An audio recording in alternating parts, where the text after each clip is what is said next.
We've learned so much so far. We know what SQL is, what a query is.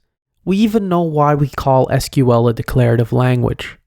But what we don't know is the history of SQL. How did SQL come to be? Where did it all start? Well, don't worry. I've mapped it all out for you in the small section on the history of SQL. So the original name of SQL is SQL, and you'll often hear these used interchangeably.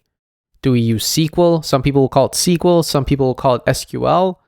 Well, SQL was the original name, and it stood for Structured English Query Language.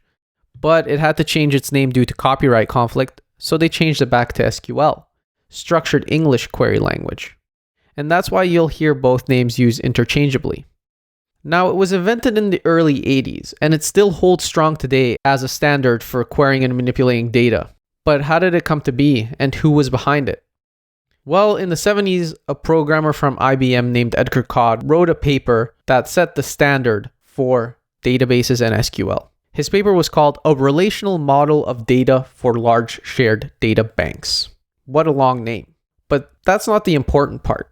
He wrote this paper, but what was amazing is that it inspired two other developers from IBM, Donald Chamberlain and Raymond Boyce, to implement his vision. They took his paper and they created the very first version of SQL, both the language and the software to create and manage databases. And so to this day, SQL reigns supreme. And SQL is known to be a language to manipulate and manage databases, and they laid the foundation for it. Now, there were specific reasons for which this paper was written. And when we dive deeper into why we use databases, this will become clear. But for now, the important part is to know that these two fellas from IBM, based on his ideas, wrote the original version of SQL.